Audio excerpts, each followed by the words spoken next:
एक कोने से दूसरे कोने तक कोरोना को पहुंचने में देर नहीं लगती। दुनिया में ऐसे तमाम उदाहरण हैं और ऐसे में ही भारत में कोरोना के कहर को थामने के लिए 170 जिलों को हॉटस्पॉट यानी कि रेड जोन घोषित किया गया है। इसमें दिल्ली, मुंबई, बेंगलुरु, चेन्नई, कोलकाता और हैदराबाद के कई इलाके शामिल हैं। आइए आपको राज्यवार दिखाते हैं कि किस तरीके से हॉटस्पॉट्स जो हैं, जिनको रेड जोन घोषित किया गया है, वहां पर लोगों को घर में रखा गया है और कोरोना से निपटने की तैयारी चल रही है।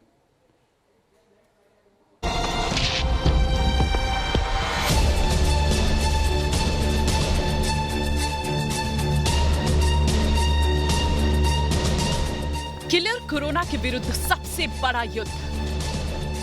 25 राज्यों में 170 जिले कोरोना के हॉटस्पॉट।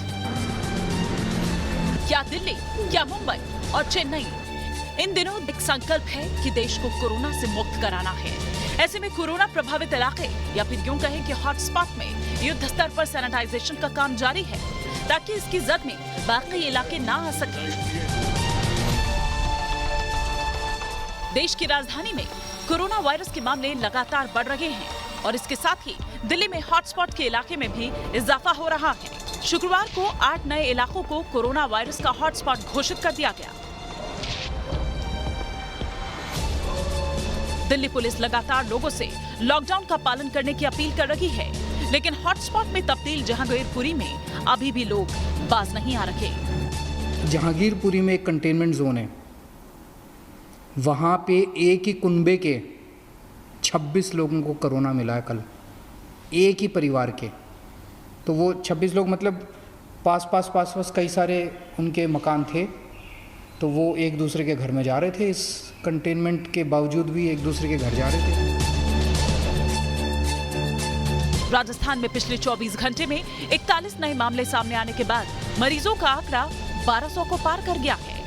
भीलवाड़ा को कोरोना मुक्त कराने में कामयाबी तो मिली, लेकिन जयपुर, भरतपुर, बीकानेर, टोंक, कोटा जैसे जिले हॉटस्पॉट बन गए हैं।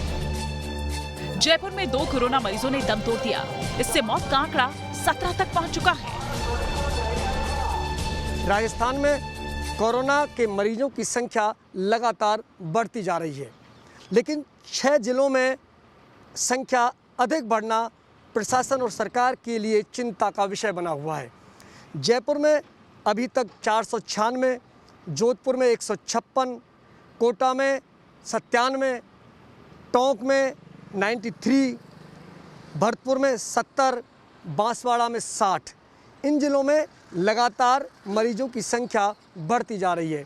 इसके साथ साथ ही अगर हम बात करें हॉट स्पॉट की, तो 7 नए हॉट स्पॉट राजस्थान में 1 अप्रैल के बाद बने हैं, यानी कि 17 दिन में बने हैं।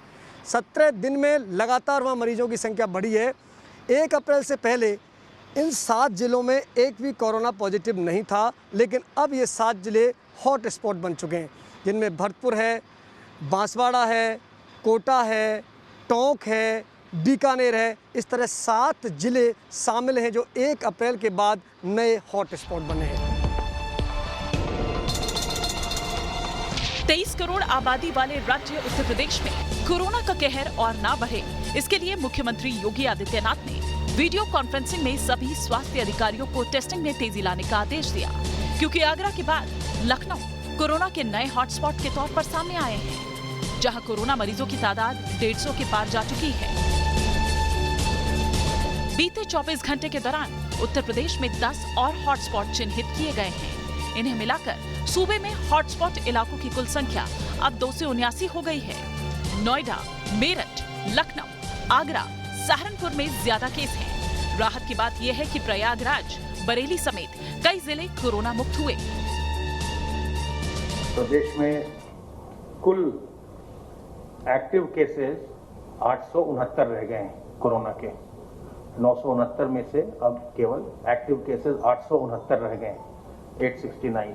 ये जो संक्रमण है ये 49 डिस्ट्रिक्ट से आया था। इंदौर में शुक्रवार रात को 50 नए मामले सामने आने के बाद प्रदेश में कोरोना वायरस से संक्रमित मरीजों की तादाद बढ़कर 1360 पर पहुंच गई है। इसके अलावा कोरोना मध्य प्रदेश के 15 जिलों ने परेशानी बढ़ा दी है। मध्य प्रदेश के 15 जिलों में कोरोना के 46 हॉटस्पॉट्स चिन्हित किए गए, जिन्हें कंटेनमेंट एरिया में बदल दिया गया। इन सबके बीच महाराष्ट्र के बाद अब गुजरात में कोरोना का खतरा बढ़ा है। यहाँ 176 नए केस सामने आने के साथ ही पॉजिटिव मरीजों की कुल संख्या बढ़कर 1272 हो गई है। Team news nation.